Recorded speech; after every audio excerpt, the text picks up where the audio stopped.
The typical American lifestyle is unhealthy.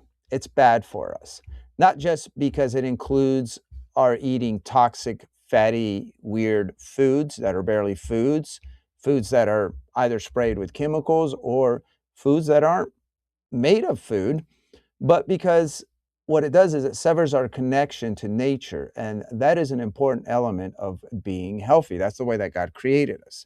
Now, the typical American lifestyle is bad for another reason, and it is a big reason, and that is that it makes us vulnerable to tyranny.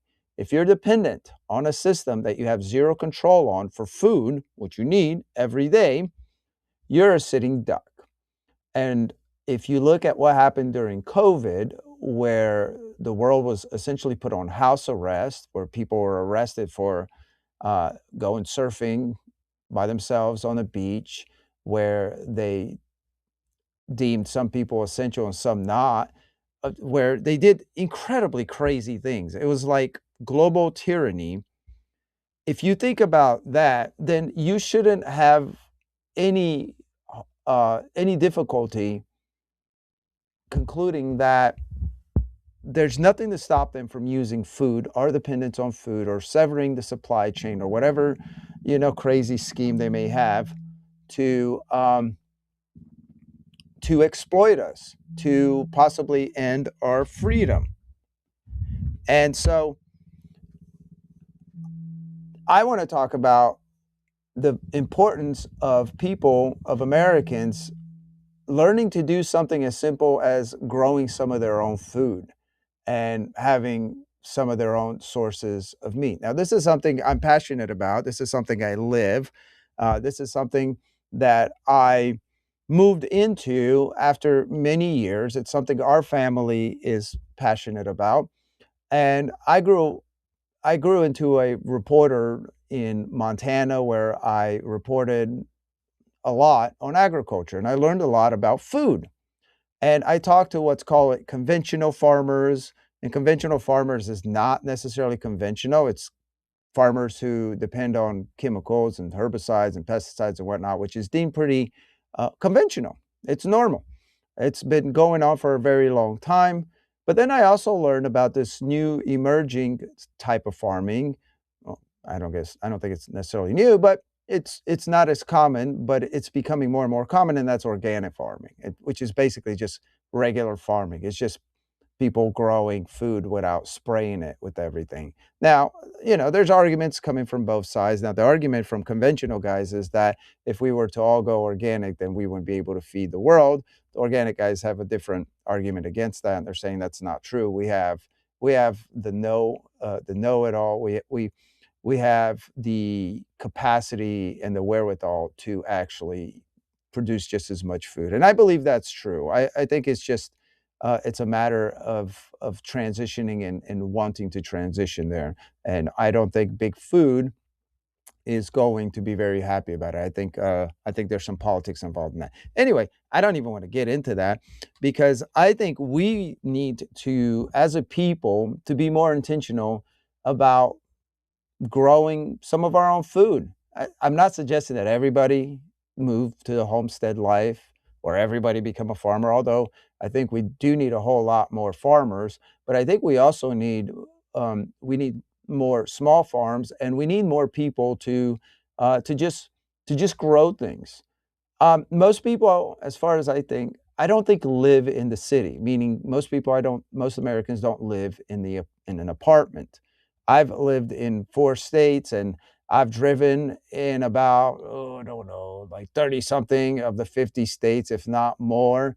And based on what I've seen, most people live either in the suburbs. They live either in the suburbs or something like that. And then, of course, you have rural people, and they're not as common as people who live in the suburbs or these big concrete jungle cities. But anyway, if you take the amount of people who live in the suburbs and the rural areas, of course, then you have a majority of people who have the capability to grow food. I grew up in the suburbs. I don't live in the suburbs, but um, if you have any bit of a yard, you can have a garden.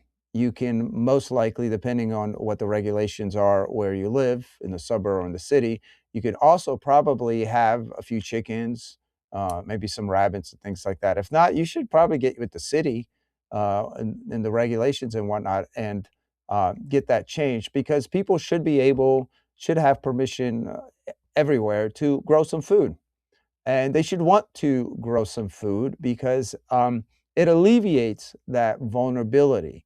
But it also does something else. It's a way to produce healthier food.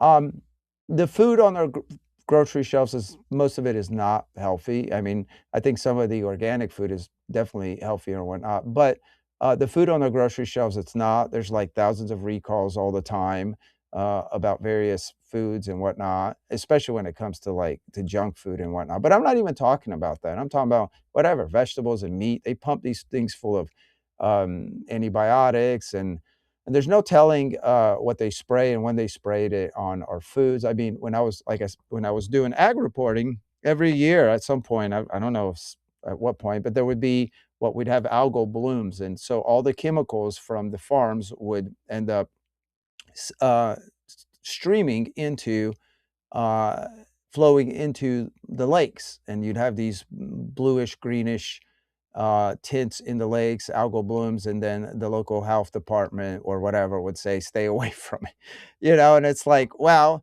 why are we using that? That's so weird, because they're putting it on the fields, and then when it flows into the lake, we're told to stay away from it, but that stuff went on fields where we grow food and on food, right? So that's an illustration of how absurd our food system is, how absurd it all is. And there's lots of reports, some of them are contested and whatnot, but I think we've gotten to a point where there's no way any rational, reasonable person can can can believe that we are not vulnerable, that these things are not affecting our health in a negative way, because they are. They really are. And it's all the more reason to learn how to grow some food and to raise some animals to be harvested. This is the way we are meant to live in this fallen world. I don't. I'm not sure that in heaven. I'm pretty sure that we aren't going to be eating animals. I don't think we are, but there is going to be eating. We know that it talks about a great feast after once once we enter into that life. So there's going to be food. There's more to food than just. It's not just a necessity. There's something sacred about it, and we should have a connection as a people to that food, a better connection to raise that animal or to grow that food, and is very satisfactory. There's a sense of accomplishment. It's good for the soul. My wife spends a lot of time in our garden and she loves it. It tamps down on her anxiety and various other issues here and there and whatnot. And we love to eat food. I know that it's a big difference between what we eat and what's available because we'll go to a restaurant and whatnot, which we still do. And you'll feel bloated after eating, or you'll feel um, like, almost nauseous if it's something really bad. I'm not saying it's all the time, but it happens, and I just remember it's like, "Oh, yeah, this is what, non-farm food is like." There's something in it, and it's just not that great for you, and so I highly, highly encourage everyone to really consider, what how important it is that we get to a point where more Americans, preferably most Americans, know and do a little bit of food growing on their own. I realize that this isn't for everybody, not every single person, but I think it's for far more people who than are doing it right now or are able to do it. And I think we need to have a pseudo agrarian society where there's a lot of people in every community who grow food, where you have farmers markets with all sorts of regular people offering what they have. They can sell, they can barter and whatnot. But what that does is it creates a shield in the community. It creates a buffer from, a possible supply chain issue or whatnot. Because in the end, what happens is if we have, I don't know, say this hantavirus thing turns into a thing, and people can't, it just becomes a crazy pandemic, or it's hyped up or whatever, and they start closing processing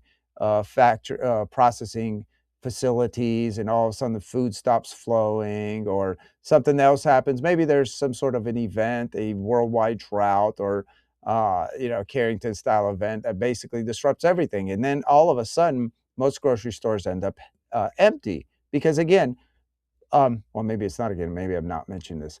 Most of the food on our grocery shelves comes from like a few processing facilities from a few states around the country, depending on what it is. I think there's like 4 red meat processing centers and processing giants in the entire country, and there's a few states in the South who where all most of uh, um, the bird meat comes out of, and things like that. So anyway, all that to say is that most of the food on your grocery shelves comes from like really long distances, and a lot of it even from foreign countries. And if something happens, which I think we can all agree is very possible, all of a sudden those shelves go empty, and things get really ugly when those shelves go empty. And when you have, think of a place like Atlanta, which is where I grew up. There's like, I think 6 or 7 million people within like a 70-mile perimeter there. If you take it, I don't know, from all the way from actual downtown to, say, I don't know, all the way out to Swanee or Snellville and whatever, and just around. It's like that's not that long, that's not that big, but you have millions and millions of people there. Imagine those grocery shelves going empty. What do you think is going to start happening in a place like that? It's going to be chaos. And you take that and you duplicate that in places like Los Angeles, New York, Dallas, Houston, Oklahoma City. Yeah, I mean, there's just so many cities like that. Lexington, Louisville, Nashville. I could go on and on and on. Every state has a big city like that where if the food stops flowing onto the shelves, chaos breaks out. And then that's going to be the moment that the insiders are going to exploit.